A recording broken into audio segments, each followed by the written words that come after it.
Hello students. तो हम लोग पढ़ रहे थे क्वाड्रेटिक इक्वेशंस एंड एक्सप्रेशंस। तो अभी तक क्वाड्रेटिक एक्सप्रेशंस तो आए ही नहीं।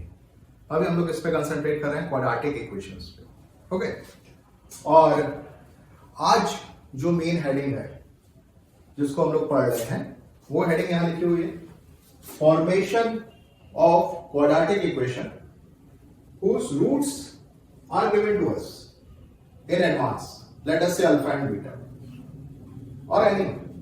ओके, उसके बाद ये क्वेश्चन लिखा हुआ, ये आईटी में आया हुआ है, ऑफ कोर्स इसको करेंगे, लेकिन पहले हम लोग इस थ्योरी को पढ़ लें। और इस थ्योरी को पढ़ने के लिए जो प्री रिक्विसाइट है, मतलब जो चीजें हमें पहले से मालूम होनी चाहिए, वो एक फैक्टर थ्योरम है जो आपने 9-10 क्लास में पढ़ी होगी। उसको फिर एक बार हम रिकॉल करा रहे हैं और उसके बाद हम लोग इस टॉपिक पे आएंगे। ओके, तो अब सबसे पहले फैक्टर थ्योरम का स्टेटमेंट क्या है कि अगर अल्फा हमारा एक polynomial equation fx is equal to 0 का रूट है। अल्फा क्या है? रूट किसका? fx is equal to 0। Polynomial equation है, पॉलिनोमियल इक्वेशन, और किसी भी तरह की कोई भी इक्वेशन यूज नहीं हो रही है। ओके, सिर्फ और सिर्फ पॉलिनोमियल इक्वेशन यूज होगी, और पॉलिनोमियल इक्वेशन जिसकी डिग्री क्या होती है 2, उसको हम क्या कहते हैं? Quadratic equation. ओके, तो अगर वो पॉलिनोमियल इक्वेशन के लिए वैलिड है तो ऑफ कोर्स क्वाड्रेटिक के लिए भी वैलिड होगा। तो अगर अल्फा हमारा रूट है किसका? Polynomial equation fx is equal to 0 का, तो fx जो होता है वो डिविजिबल होता है किससे? x माइनस अल्फा से। या आप ये भी कह सकते हैं कि x माइनस अल्फा जो है वो फैक्टर होता है किसका? fx का।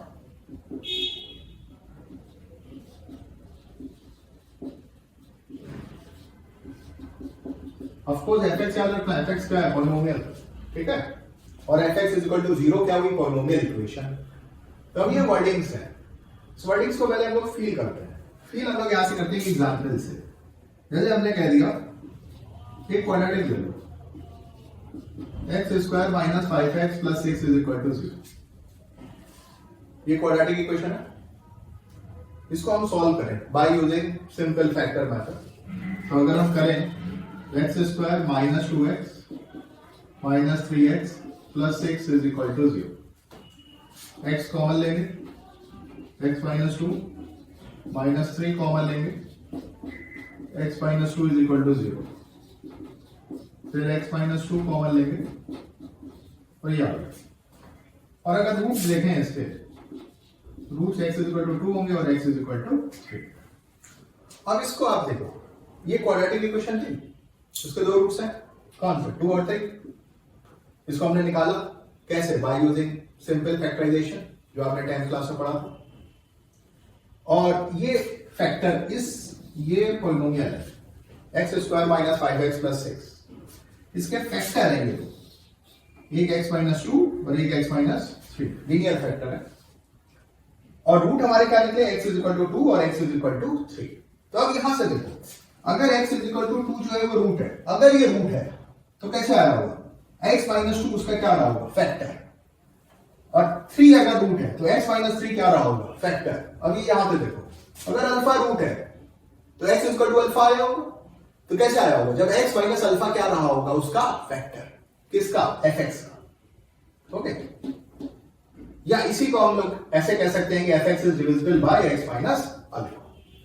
लेकिन फैक्टर से देखें तो ज्यादा अच्छी फीलिंग आती है। डिविजिबिलिटी की भी अभी बात कर लेते हैं डिटेल में। ये क्लियर हो गया होगा इस एग्जांपल से। क्वाड्रेटिक है, x is equal to alpha अगर क्वाड्रेटिक का रूट है। फैक्टर से सोचो, फैक्टर थोड़ा बड़ा, ये यहां पर अगर x minus 2 x minus 3 equal to 0 आया फैक्टर करने के बाद, तो x इज इक्वल टू 2 और x इज इक्वल टू 3 क्या हुए? उसके रूट। तो x is equal to 2 root आया, तो x माइनस 2 क्या रहा होगा? फैक्टर, तभी तो 2 उधर गया होगा और x इज इक्वल टू 2 जो होगा वो रूट बना होगा। ओके, तो simply x is equal to alpha अगर रूट है तो x माइनस अल्फा क्या रहा होगा? उसका फैक्टर। ओके, तो अब ये क्लियर है फैक्टर थ्योरम की। अल्फा अगर रूट है पॉलिनोमियल इक्वेशन का, तो x माइनस अल्फा क्या होगा? उस पॉलिनोमियल fx का फैक्टर। या पॉलिनोमियल fx जो है वो x माइनस अल्फा से डिविजिबल होगा। ओके, इस एग्जांपल की हेल्प से ये क्लियर हो गया होगा। अब हम लोग थोड़ी डिविजिबिलिटी की बात कर लेते हैं, फिर हम लोग चलेंगे फॉर्मेशन ऑफ क्वाड्रेटिक इक्वेशन पे। डिविजिबिलिटी बहुत इंपॉर्टेंट कंसेप्ट है, उसको देखना बहुत जरूरी है।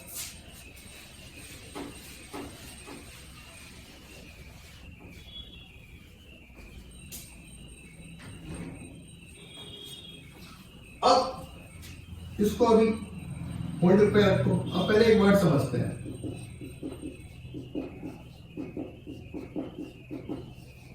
डिविजिबिलिटी। अब डिविजिबिलिटी भी दो तरह की, एक होती है अरिथमेटिक डिविजिबिलिटी और एक होती है अलजेब्रिक। दोनों देख लेते हैं। पहले अरिथमेटिक डिविजिबिलिटी देखें। तो अरिथमेटिक डिविजिबिलिटी में अगर हम देखें,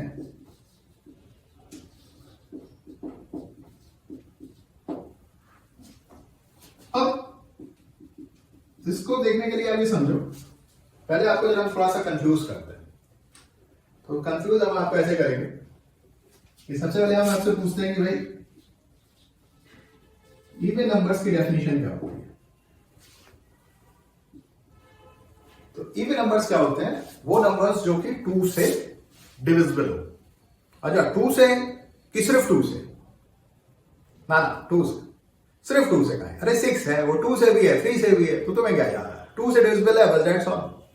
तो 2 से अगर डिविजिबल है नंबर, तो वो नंबर क्या होंगे? Even number. ओके, अच्छा इतना क्लियर है भैया। 3 जो है सबको याद रहता है, बच्चे को भी 3 जो है वो इवन नंबर नहीं।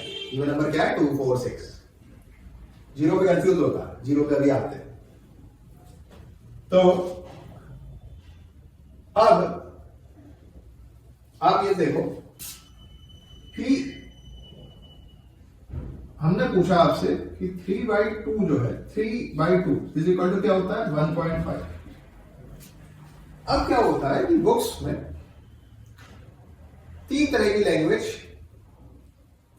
का यूज होता है। इसके लिए हम 3 तरह की लैंग्वेज आपको बता रहे हैं, आप चूज करके बताइएगा कौन सी सही है। सबसे पहला, 3 इज डिविजिबल बाय 2। देखो डिवाइड हो गया, 1.5 आ गया। अच्छा आप कहोगे नहीं नहीं नहीं नहीं, क्योंकि डिविजिबल बाय 2 हो गया था तो वो इवन नंबर हो गया। अच्छा इवन तो है नहीं, ये तो सबको याद है। फिर इसको काउंटर करने के लिए आता है कि 3 is not exactly divisible by 2। ये हाईली गलत लैंग्वेज है।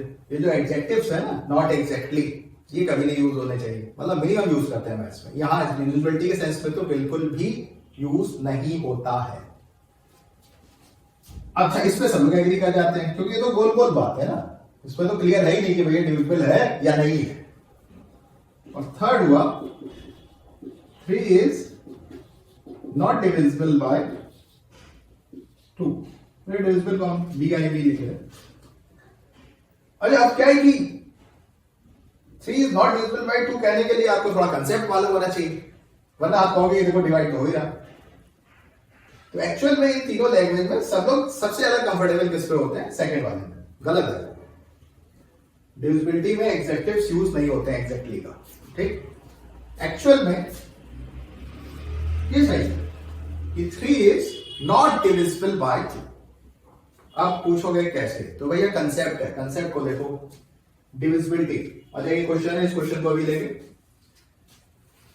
पहले हम लोग जरा इस क्वेश्चन को ऐसे मार्क कर लेते हैं कि भाई अलग है।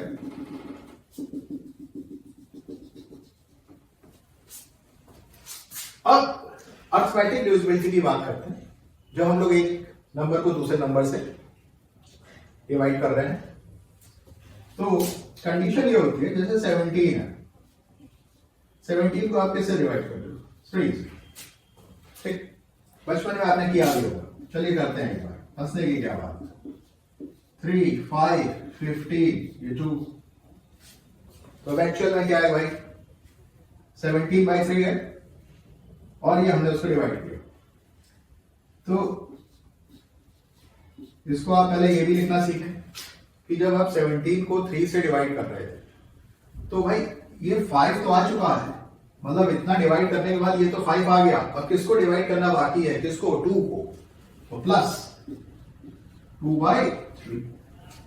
ओके, ये तो डिवाइड करके आ चुका है, अब इसको डिवाइड करना और बाकी है। जिसको बाकी है वो क्या कहलाएगा, रिमाइंडर। ये क्या है, क्वोशिएंट।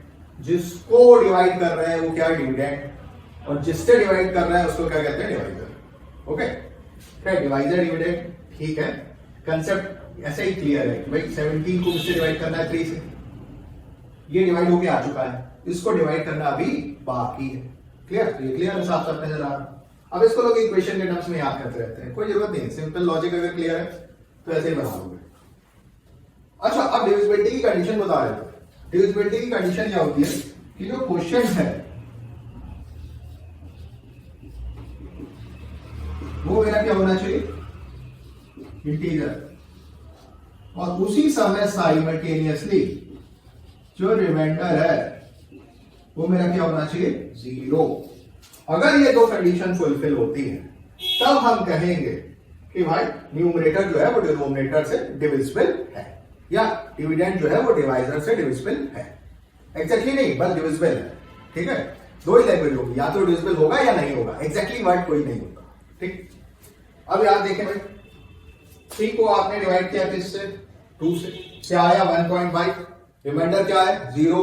लेकिन ये जो क्वोशिएंट है वो इंटीजर नहीं है, तो डिविजिबिलिटी की कंडीशन फुलफिल नहीं हुई। तो हम क्या कहेंगे, 3 is not divisible by 2। Okay, अब 6/2 कर लो, क्या आ गया 3। क्वोशिएंट क्या है, इंटीजर, रिमाइंडर क्या है 0। इसमें देखो, अगर तुम 2/3 किया, ठीक, अरे मतलब 3/2, और अगर हम ये कर रहे हैं ये 2 ये 1, तो यहां पे ये क्वोशिएंट तो इंटीजर आया, लेकिन उसी समय रिमाइंडर 1 आ गया। रिमाइंडर को क्या आना चाहिए था, 0।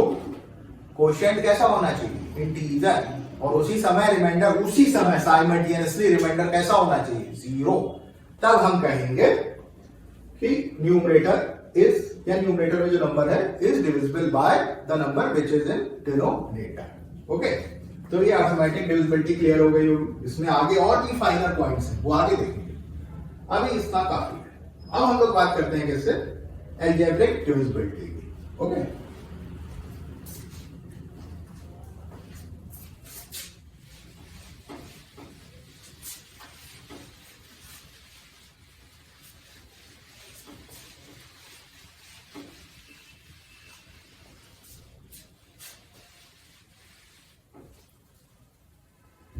अब अलजेब्रिक डिविजिबिलिटी में अगर देखें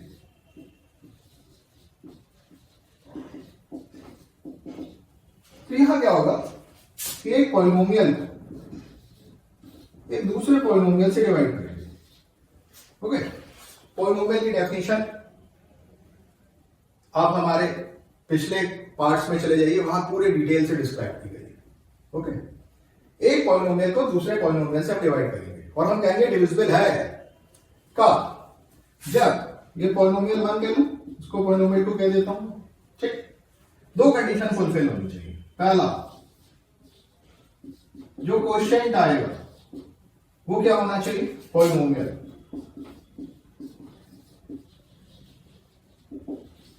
और रिमाइंडर क्या होना चाहिए, 0। साइमल्टेनियसली फुलफिल होनी चाहिए दोनों कंडीशन, तब हम कहेंगे polynomial 1 is divisible by polynomial 2। Exactly नहीं, बस डिविजिबल, या तो डिविजिबल होगा या नहीं होगा, एग्जैक्टली नहीं। एग्जैक्टली वाला एडजेक्टिव्स वर्ड यूज नहीं करेंगे, वो गोलमोल बात होगा। अब यहां पे देखें, x² - 5x + 6 को x - 2 से देखें। अरे ये हम मान के चलें x ≠ = 2, मतलब डिनोमिनेटर 0 नहीं होगा, वो सब कोई बवाल नहीं है। अभी जस्ट हम देख रहे हैं डिविजिबिलिटी।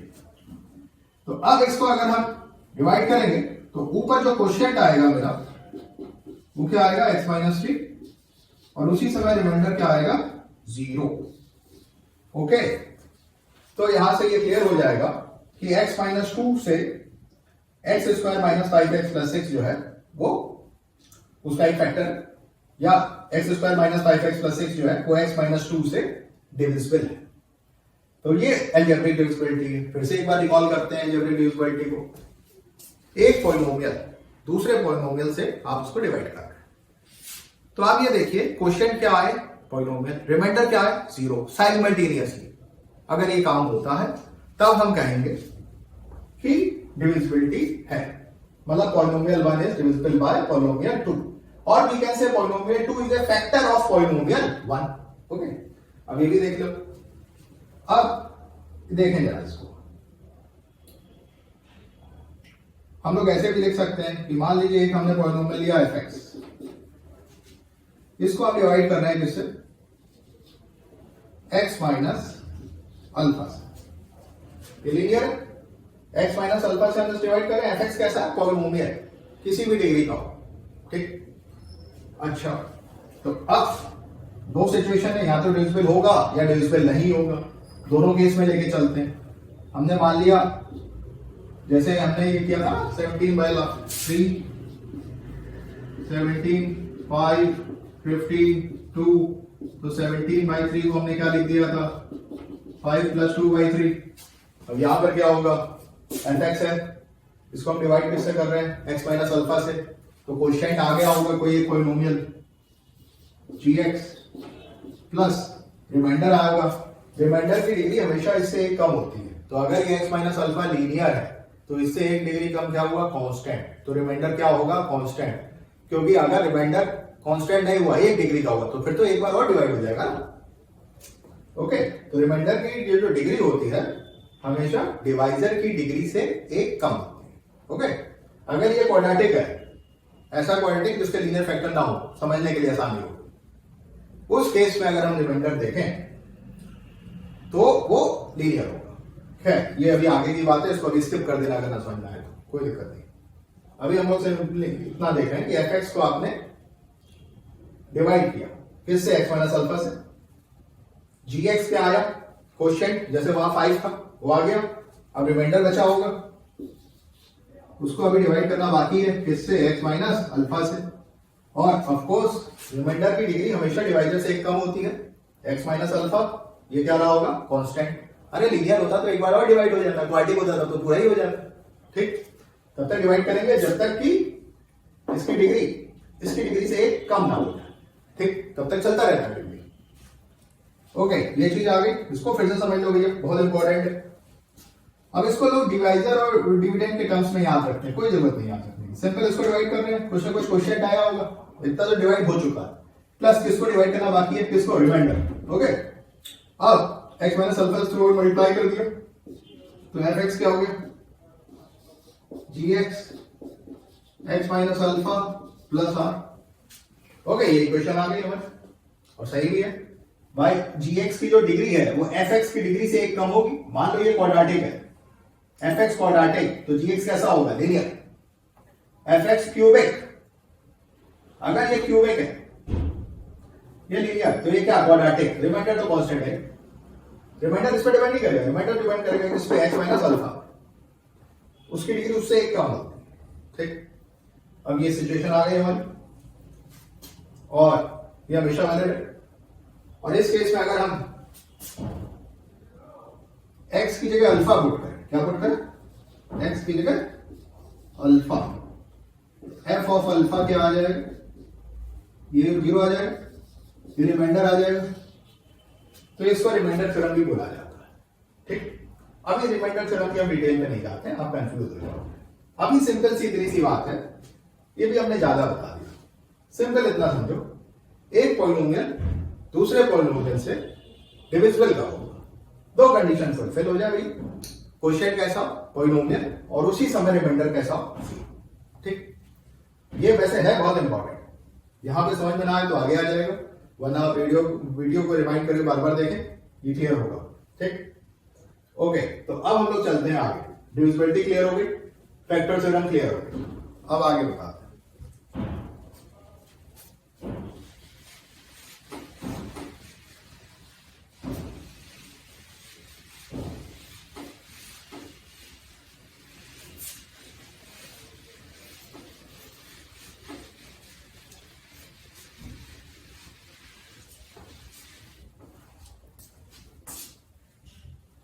अब आप ऐसे देखिए कि एक हम क्वाड्रेटिक इक्वेशन का फॉर्मेशन करेंगे जिसके रूट्स हमें पहले से पता होंगे।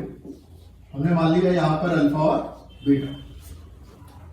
तो अल्फा रूट है, तो x माइनस अल्फा क्या रहा होगा, फैक्टर, और बीटा रूट है तो x माइनस बीटा भी क्या रहा होगा, फैक्टर।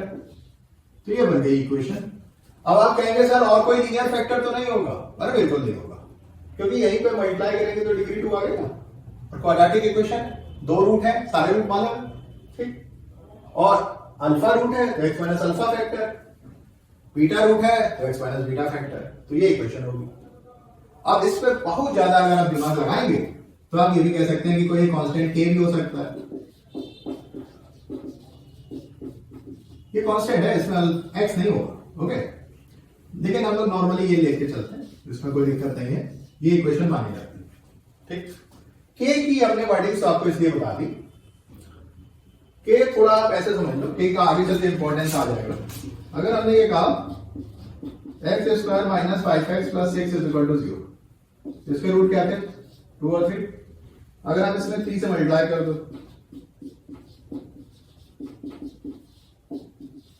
अभी इसके रूट क्या होंगे, 2 और 3। क्यों? अरे 3 कॉमन ले लो, वही पहले वाली इक्वेशन आ जाएगी, इसको फिर से आप फैक्टर कर दोगे, ये आ जाएगा, ओके। तो यहां ये बताने का इम्फेसिस का मतलब क्या होता है कि अगर कभी पूरी मैथमेटिक्स में आपको ये दिया जाए कि fx इज इक्वल टू 0 और gx इज इक्वल टू 0, बहुत बड़ा स्टेटमेंट बता रहा हूं, ये दो पॉलिनोमियल इक्वेशन अगर है, कैसी इक्वेशन है, पॉलिनोमियल इक्वेशन, सेम डिग्री, ठीक। fx इज इक्वल टू 0 और gx is equal to 0, same degree की पॉलिनोमियल इक्वेशन। अच्छा नहीं समझ में तो पहले क्वाड्रेटिक के लिए देख लेते हैं। ये दोनों क्वाड्रेटिक इक्वेशन है और दोनों के दोनों रूट सेम है, तो ये कभी ना कह देना कि भैया fx gx के बराबर होगा, ना ना ना ना, हो सकता है कोई कांस्टेंट का मल्टीप्लाई किया गया। तो अगर fx इज इक्वल टू 0 और gx is equal to 0 polynomial equation और इनके सारे रूट सेम है, तो fx is equal to k times gx, ये होता है, ओके। खैर ये मैंने तुम्हें यहाँ पे स्टेटमेंट बता दिया कि मान लो ये इक्वेशन है, ये भी क्वाड्रेटिक है, दोनों के दोनों रूट सेम है, तो आप ये नहीं कहेंगे ये एक्सप्रेशन इसके बराबर है। इस एक्सप्रेशन में किसी एक कांस्टेंट का हो सकता है कि मल्टीप्लाई किया गया हो, ठीक। ये स्टेटमेंट हो गया अलग। फिलहाल हम के क्या बात हटाते हैं यहां पे, अगर हम सिंपली यहां पे लेके आते हैं कि अगर formation of quadratic equation when roots are given, ठीक। अच्छा एक बार वो थ्योरी हमारा मन हो रहा है कि एक बार आपको फिर से बता दें, एक बार फिर से रिवाइज करा देते हैं कि ये डिविडेंड है, इसको हम डिवाइड कर रहे हैं किससे, डिवाइजर से, और यहां पे क्या आएगा, क्वोशिएंट, इतना तो डिवाइड होके आ गया, प्लस रिमाइंडर को डिवाइड करना बाकी है, किससे, डिवाइजर से, ओके। ये डिविडेंड था। अब ये स्टेटमेंट काफी इंपॉर्टेंट है, इसको फील भी कर लो, हमने 17/3 से कई बार फील कराया आपको। अगर आप ऐसे भी देख लो x square plus x plus 1, तो हम किससे डिवाइड कर रहे हैं, x प्लस 1 से। सबसे पहले देखो ये डिवाइजर है, x प्लस 1 से डिवाइड कर रहे हैं, इसकी डिग्री क्या है, 1, रिमाइंडर की डिग्री क्या होगी, 0, 0, रिमाइंडर की डिग्री 0, डिग्री 0, डिग्री, रिमाइंडर 0 नहीं, डिग्री 0, डिग्री मतलब वो कांस्टेंट है, ओके। कांस्टेंट को अरे एक कम होगी ना डिग्री, अब इसको और डिवाइड करते हैं, x plus 1 x square plus x plus 1, x ले लिया, x स्क्वायर प्लस x हो गया, सब्ट्रैक्ट किया, 1 आ गया। अब यहां पे देखो इसको कैसे लिख सकते हैं, हम इस पूरे को अपॉन x प्लस 1, भाई ये तो क्वोशिएंट आ गया, इतना डिवाइड होके आ चुका है, प्लस अब इसको 1 को डिवाइड करना अभी बाकी है, ओके। आ गया स्टेटमेंट, ठीक। ये इसको ऐसे रटने की कोई जरूरत नहीं है, फील करो, ये फील, ओके। तो ये हमने आपको फिर से बता दिया, ये हो गया। अब अच्छा यहां पर हम कहेंगे x square plus x plus 1 is not divisible by x plus 1, क्यों? क्योंकि कोशिएंट तो हमारा पॉलिनोमियल है, लेकिन उसी समय रिमाइंडर जो है वो 0 नहीं है, क्या है? 1। ठीक, तो यहां पे नॉट डिविजिबल वाले, क्लियर? जबकि हम यहां देखें x² minus 5x minus x plus 6 और x माइनस 2 लिया। अब x माइनस 2 को हमने डिवाइड किया, फिर से x² माइनस 5x प्लस 6, पहले x ले लो, क्या आया? x² माइनस 2x, सब्ट्रैक्ट किया, यहां पे क्या आ जाएगा? साइन चेंज हो गया, माइनस प्लस, ये कैंसिल आउट हो गया, माइनस 3x प्लस 6, अब क्या लेंगे? माइनस 3x प्लस 6, सब्ट्रैक्ट करेंगे, यू विल गेट 0। अब यहां पर देखो, ये जो कोशिएंट आया, ये क्या आया? पॉलिनोमियल, और उसी समय रिमाइंडर क्या आ गया? 0, यानी x² minus 5x plus 6 x minus 2 से डिविजिबल है, यानी x माइनस 2 उसका फैक्टर है। फैक्टर होने की हमने आपको बताया ना, पॉलिनोमियल अपॉन पॉलिनोमियल में दो कंडीशन, कोशिएंट क्या होना चाहिए? पॉलिनोमियल, और रिमाइंडर क्या होना चाहिए? 0, साइमल्टेनियसली, 0 डिग्री नहीं, 0 ओके, क्योंकि 0 डिग्री तो किसी भी कांस्टेंट की होती है। ये क्लियर हो गया होगा? अब लोग आगे आते हैं, तो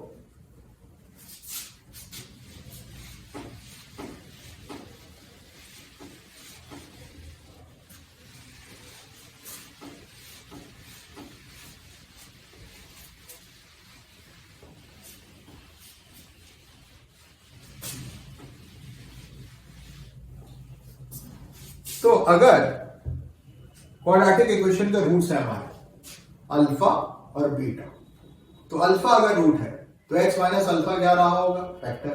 बीटा रूट है तो क्या रहा होगा? Factor x minus beta. इन दोनों के अलावा और कोई फैक्टर ना, सेकंड डिग्री आ गई, मल्टीप्लाई करेंगे x की पावर 2 आ गई, कोई और फैक्टर तो हो नहीं सकता x का, अरे क्यूबिक हो जाएगी, क्वाड्रेटिक तो है, दोनों रूट मालूम है, कांस्टेंट आ सकता है, कांस्टेंट को हम लेंगे जब जरूरत होगी, फिलहाल हम लोग इक्वेशन मान लेते हैं x minus alpha x minus beta is equal to 0।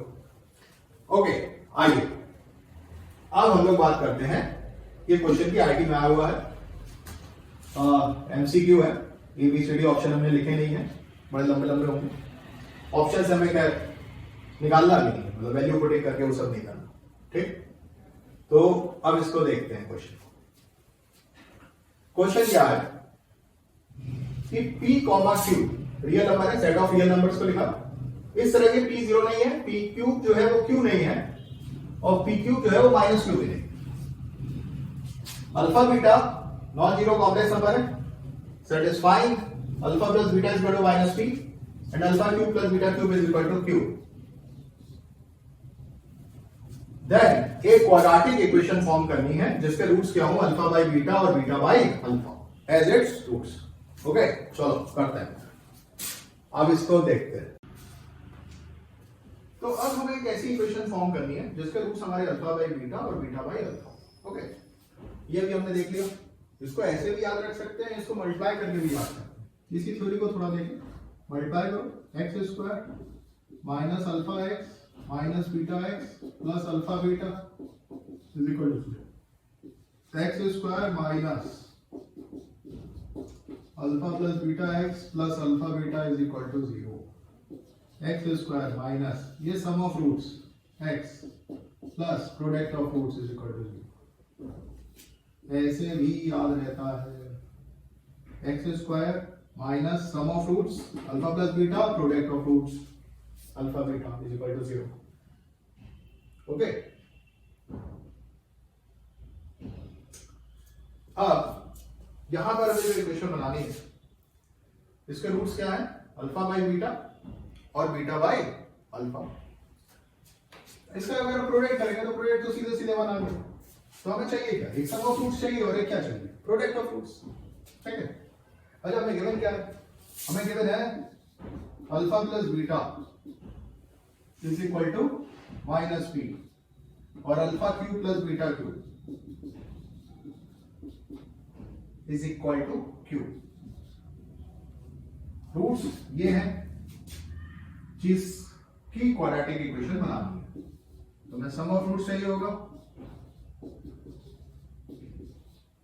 और हमें प्रोडक्ट ऑफ रूट चाहिए होगा। प्रोडक्ट ऑफ रूट क्लियरली यहाँ पे क्या आ गया 1। सम हमें कैलकुलेट करना है, अल्फा बीटा ऊपर आएगा alpha square plus beta square, इसको हम लिख सकते हैं alpha plus beta whole square minus twice alpha beta upon alpha beta. इसको स्प्रेड कर दें, alpha plus beta whole square upon alpha beta minus 2। अब अल्फा प्लस बीटा तो मालूम है, अल्फा बीटा निकाल लें, काम हो जाएगा। ये क्या है, अब आपने एक फॉर्मूला पढ़ा होगा बचपन में, a प्लस बी का whole cube, a cube plus b cube plus 3ab a plus b. अब इसको आप लगा दो अल्फा प्लस बीटा का whole cube with the help of this formula, alpha cube plus beta cube plus thrice alpha beta alpha plus beta. ठीक, alpha plus beta whole cube, ये value alpha plus beta की यहां से put करेंगे minus P cube आ जाएगा, alpha cube plus beta cube, ये value given है cube plus thrice alpha beta, इसकी वैल्यू हमें निकालनी है, और अल्फा प्लस बीटा ये गिवन है माइनस पी। हो गए, हमने alpha cube plus beta cube का फॉर्मूला सिंपल लिख लिया, मतलब इनको रिलेट कर दिया, तो अल्फा प्लस बीटा का होल क्यूब का फॉर्मूला उसमें आ गया, सिर्फ अल्फा बीटा अननोन, बाकी चीजें तो नोन है। तो अब हमने वैल्यू पुट कर दी इसकी और इसकी सिंपल फॉर्मूले, और अब ये minus P cube minus cube is equal to alpha beta, ये माइनस 3p नीचे आ जाएगा, ऑफ कोर्स गिवन है p नॉन जीरो। ठीक, माइनस कैंसिल हो गए, अब यहां तक क्या आ जाएगा अल्फा बीटा की वैल्यू ये आ गई। अब हम क्या करेंगे, हमें सम निकालना, प्रोडक्ट तो मालूम है 1, सम में ये अल्फा प्लस बीटा और अल्फा बीटा की वैल्यू पुट करेंगे। तो अगेन हम सॉल्व करते हैं सम वाइज है, alpha plus beta whole square by alpha beta minus 2 alpha plus beta, ये क्या आएगा p square upon alpha beta ये p cube plus cube upon 3p ऊपर आ जाएगा माइनस 2, फाइनली क्या आएगा पी क्यूब प्लस क्यूब, ये 3p क्यूब माइनस एलसीएम ले लीजिए 2p cube minus 2 cube. Solve करेंगे, इन दोनों के टर्म को क्लब करो, क्या आ गया 3p cube minus 2p cube, p cube minus 2 cube upon p cube plus cube. Okay, अब इसको पुट कर देंगे, पुट करेंगे यहां से, सम ये रहा 1, प्रोडक्ट ये रहा 2, 1 और 2 की हेल्प से हम इसको पुट करें तो अब यही लिख लेते हैं,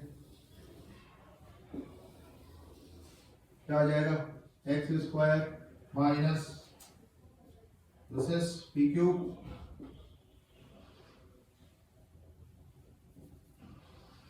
minus 2 cube upon P cube plus cube x plus product की वैल्यू यहाँ पे 1। ओके, वहां से यहाँ पे पी क्यूब प्लस क्यूब का पूरी इक्वेशन मल्टीप्लाई कर देते हैं, तो ये क्या होगा कि पी क्यूब जो है वो माइनस 2 के बराबर नहीं है। अरे भाई इसलिए कि डिनोमिनेटर 0 ना हो। ओके, मल्टीप्लाई कर दो, क्या आएगा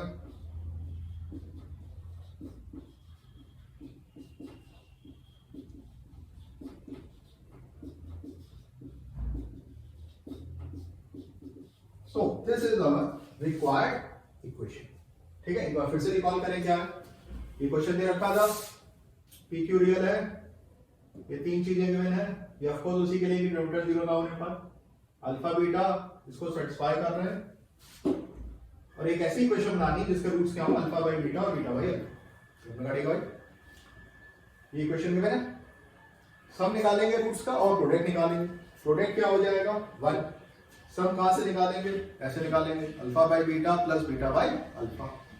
एलसीएम ले लिया, अल्फा प्लस बीटा के लिए हमें नोन है अल्फा बीटा में निकालना है। अल्फा बीटा निकालने के लिए हमने ये फॉर्मूला यूज किया, जो वैल्यू गिवन थी उसको पुट की, अल्फा बीटा की वैल्यू आ गई, अल्फा बीटा की वैल्यू इसमें पुट कर देंगे, अल्फा प्लस बीटा पहले से पता है, सब भी पता चल गया, प्रोडक्ट भी पता चल गया, और सब और प्रोडक्ट की वैल्यू हम यहाँ पुट कर देंगे और फाइनली आंसर आ। ओके, तो ओके, यहीं तक रखते हैं।